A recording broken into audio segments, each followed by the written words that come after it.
Hey, Steve Basic Architect, welcome back. Yeah, but a nice quick video here. We show a lot of different details and drawings and photos of projects, and occasionally, people will ask, well, do you have an alternative? Or maybe, when I show a typical basement and we're spraying 2 inches of closed cell, they're like, oh, I don't want to use spray foam on my house. Do you have another detail or so? So I grabbed a few photos from another project that we did where the client had an aversion to spray foam. So we'll talk about how did we get around it, right?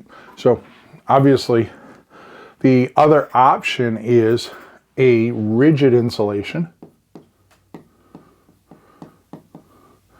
right? And you can see that there. This is one that's made by Dow. It's called Tough R. And there's a few of them out there, but the issue with rigid insulation, and it, usually it's foil faced, and the reason is Tough R, and the other one escapes me that we use the name, but you want to be concerned with, if we're not doing a framed wall in front where you can put drywall in, then you can't leave the rigid foam exposed unless it's rated for exposure. So you just can't go and put up any willy-nilly rigid insulation down there and then leave it exposed in the parts of the basement that you aren't finishing. So you really have to use one, and the Tough R there, that one is rated for exposure, and there are a number of them out there. We just recently did a project, I don't know, a year and a half ago. They had a strong aversion to spray foam also, so we went around and did everything in a rigid foam. Typically they're a polyiso. I don't know if we can see it anywhere. When we blow it up, we can. Polyiso, and that's short for polyisocyanurate. That carries roughly I always use 6.5. I know some people say, oh, it degrades when it gets colder and blah, blah, blah, blah, blah. 6.5 is, I think that falls within the realm of industry standard. So in this case here, you can see we put it up on the wall. There's adhesives that you can use to make sure the adhesive is compatible. I would always get a tube and test it, because we have had the time or two where we put the adhesive or sealant on the backside of the foam and it literally ate the foam. So there was a very strong incompatibility there. So you want to make sure that it is compatible. And then, just some quick details here. And you can see there's that yellow edge there. So we would go in here and we'll frame that out and sheetrock it and drywall to give it a nice enclosure and pad that out there. So not a whole lot of magic. We just bring it up basically to the rough opening.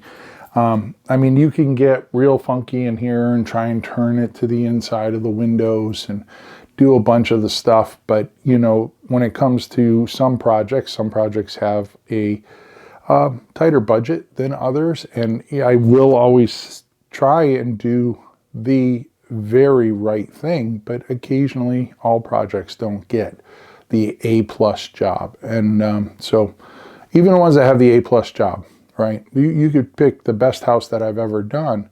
There's still things you can go in there and say, this is the worst part of that job. Everything has a worst part to it. So it's just a question of where do you stop in that case. So the last detail on these that I wanted to show you is we ripped it, and you can see there's a piece down here and it goes up, and then you can see there's a piece there. So we actually have what I would call a thermal break. It's also arguable that you can call it a capillary break. Right. And what do I mean by that? Well, this was a renovation project, right? So this isn't a project that we did from new. So we had no understanding of what's under that slab. Chances are the detail under there is something like, you know, concrete slab, and then maybe some stone, and then under that you had some dirt.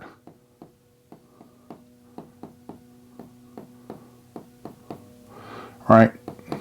And so what happens is with the stone would potentially work as a capillary break, but if you don't have a sump pump in the system, there is a chance that you can get water to rise up and get in contact with the concrete slab, and then that moisture will migrate up through the slab. Now, one of the great ways, if you're renovating a house or a project and you want to know, hey, is there a lot of moisture moving through the slab? Well, you can get some very expensive equipment and test it. The other way is that you could just take a 2-foot by 2-foot piece of poly and tape it down, and then just check it regularly. Because the poly is impermeable, any moisture that's migrating up through the system, well, it's going to condense underneath that poly, and you'll get a decent sense. Like if you go down there in a day or two and it's soaking wet like a tropical rainforest on there, then you have a lot of moisture moving into your basement. If you go down there in 3 or 4 days and there's nothing, then you probably have not a whole lot of moisture moving through that slab. But because we didn't know, I like to insert that thermal break as well as that capillary break. I don't know, for you remodelers out there, one of the things that you might have seen, we've actually seen it quite a bit, is when the drywall is on here. Let's draw the drywall, right? When the drywall is on here, and I'm going to draw that in section, just a piece of it. There, what happens is slab is, let's say, 55 degrees. The room is trying to be 72 degrees. But if I don't have that thermal break, capillary break under there, then this bottom plate is probably not much warmer than, say, the slab itself, right? And then we put gypsum board down there. And then we put a piece of baseboard over this, right?